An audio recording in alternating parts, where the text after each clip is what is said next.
ॐ सच्चिदानन्दरूपाय विश्वोत्पत्त्यादिहेतवे तापत्रविनाशाय श्रीकृष्णाय वयं नमः। जय श्री कृष्णा। सबको राधे राधे। श्रावण मास के कृष्ण पक्ष की जो एकादशी है उनका नाम कामदा है।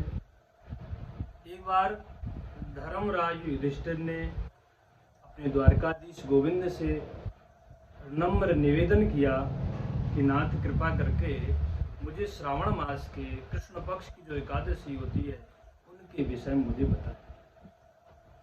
ठाकुर जी कहने लगे कि युधिष्ठिर, मेरी प्रेरणा से एक बार देवऋषि नारद जी ने यही प्रश्न भीष्म पितामह जी से किया था।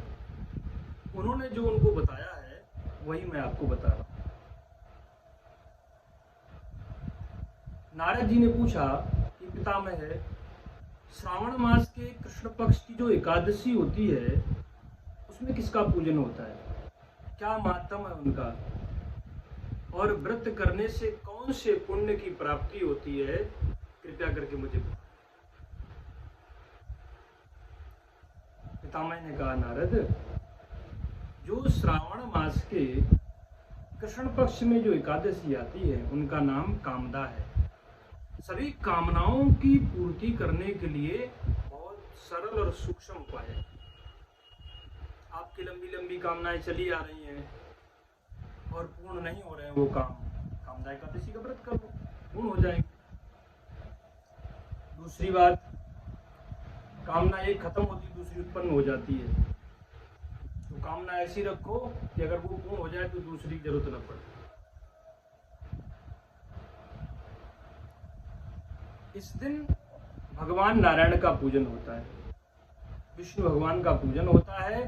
शंख चक्र गदा पद्मधारी भगवान नारायण का पूजन करना चाहिए। विष्णु भगवान के पूजन में अलंकार चढ़ता है, मुकुट चढ़ाओ, माला चढ़ाओ, चवर छत्र आदि चढ़ाना चाहिए।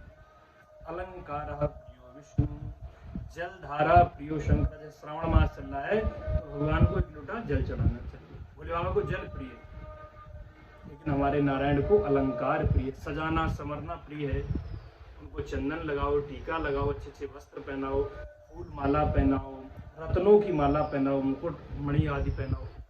ऐसे भगवान का पूजन करना चाहिए। ये सब चीजें ना हो तो तुलसा दल भगवान को विशेष प्रिय है। तुलसा दल चढ़ा दो। तुलसा के एक पत्ते से भगवान नारायण प्रसन्न हो जाते हैं। और भीष्म पितामह कहते हैं, मैं स्वयं तुलसा का ही पूजन करता हूँ और तुलसा भगवान पे चढ़ाता हूँ। नारद, अतः कामदा एकादशी के दिन तुलसा भगवान को जरूर निवेदित करनी चाहिए। प्रेम से बोलो जय श्री कृष्ण। जो आप गोदावरी,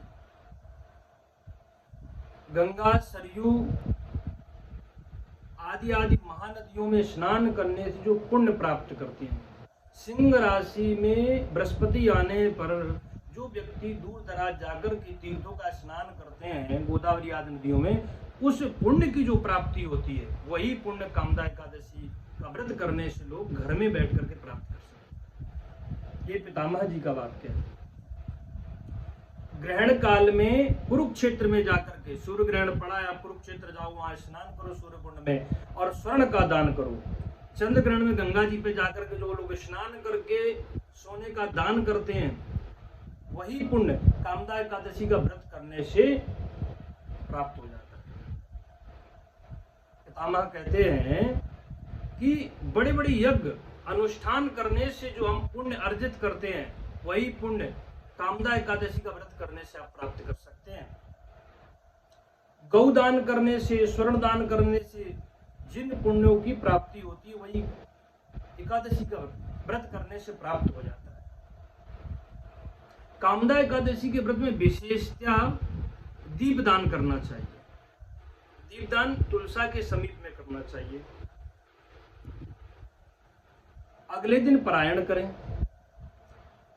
पारायण के समय पे अन्न, वस्त्र, द्रव्य आदि कुछ अंश निकालें, ब्राह्मण को दें बाद व्रत परायण करना। जो कामदा एकादशी का व्रत करते हैं या इसकी कथा सुनते हैं या कहते हैं, उसके पुण्य के प्रभाव से वो योनि में नहीं जाते, गलत योनियों में नहीं जाते,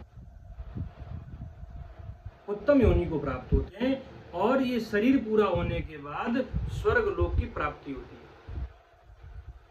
ऐसी कामदा एकादशी का व्रत हम सभी को अवश्य करना चाहिए। एक बात और, जो श्रावण मास में आगे जो एकादशी आएंगी उनका नाम पुत्रदा है। मैं अभी से बता देता हूँ, जिन घर में जिन माताओं को पुत्र नहीं है, संतान में सिर्फ कन्याएं हैं और जो पुत्र चाहती हैं, उन दंपति को, पति पत्नी दोनों को भगवान हरिहर, इस समय सत्ता भगवान शिव के हाथ में और व्रत किसका है? नारायण का। तो हरिहर दोनों का पूजन करें और उनसे करवद्य प्रार्थना करें, प्रभु हमें ये फल दें कि हमारा परिवार ये वंश वृद्धि हो, आगे बढ़े। तो पुत्रदा नाम की एकादशी का व्रत करने से पुत्र प्राप्त होता है, जो श्रावण मास के शुक्ल पक्ष में आगे आए। अभी से मैं सूचित कर रहा हूँ, आगे आप जरूर रखें इस व्रत को, और व्रत करने से आपके घर में पुत्र की प्राप्ति होगी, ऐसा मेरा मानना है। तो कामदा एकादशी का व्रत अवश्य सभी को करना चाहिए और इसमें विशेषतः दीपदान करने का महत्व है। दीपदान तुलसा जी के समीप में करें, अगले दिन व्रत पारायण करें। भगवान नारायण की कृपा से जो जीवन में अपराध हो गए उनको भगवान दूर करेंगे और इस पुण्य के प्रभाव से आपको स्वर्ग की प्राप्ति होगी और कुयोनि से नरक आदि जाने से आप बच जाएंगे। प्रेम से बोलो जय श्री कृष्णा, सबको राधे राधे।